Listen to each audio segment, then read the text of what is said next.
Salut, salut, c'est le Bénin de Yingui. Alors, je suis à vous en ce jour de deuil national, compte tenu de cette consécration du hold-up électoral,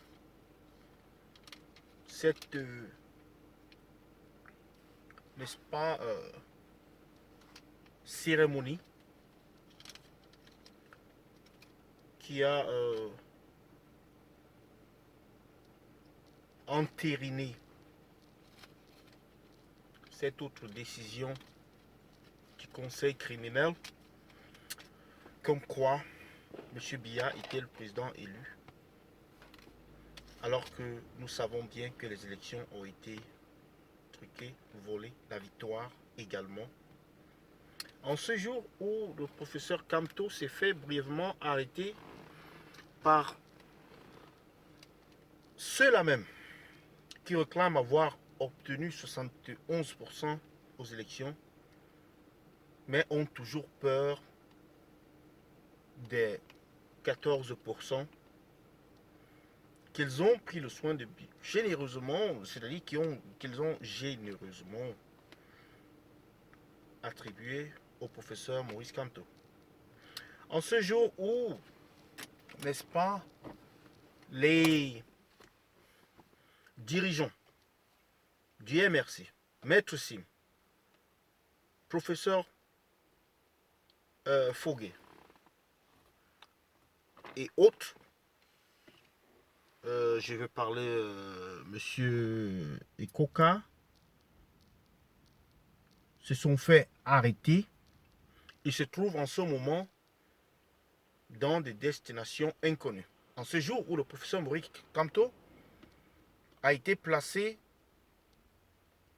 sous résidence surveillée.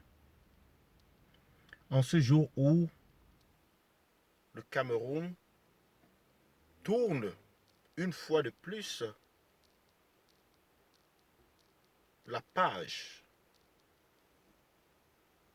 de l'histoire. Mais alors, celle de l'histoire négative. Parce que souvenez-vous, cela n'a pas été fait au hasard. Le 6 novembre, c'est la date à laquelle le président Amadou Ahidjo a officialisé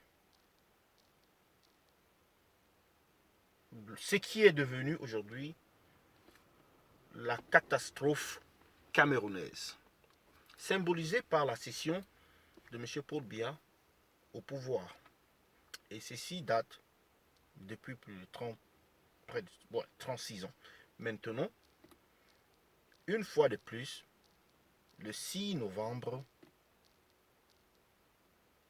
une autre date qui rentre dans l'histoire négative du Cameroun, celle de l'officialisation du vol, celle de l'officialisation du hold-up,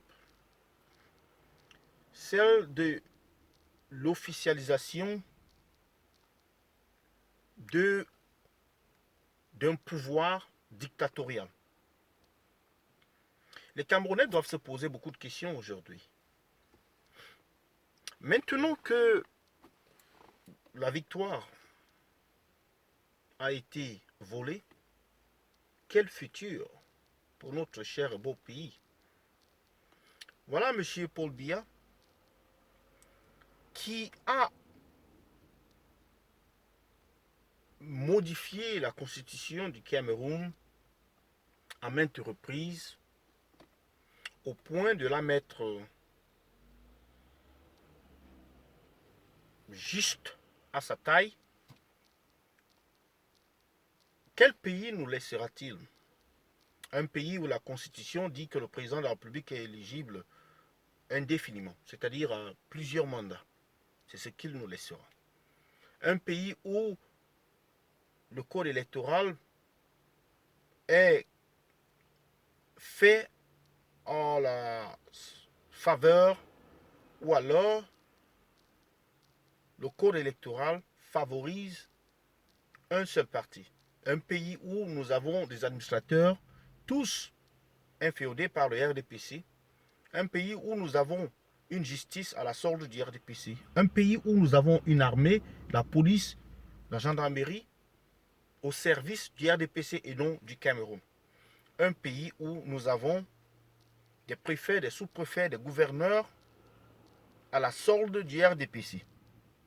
Un pays où il y a beaucoup de prisonniers politiques. Je parle là de Michel Biemton qui est incarcéré depuis plus de 2 semaines.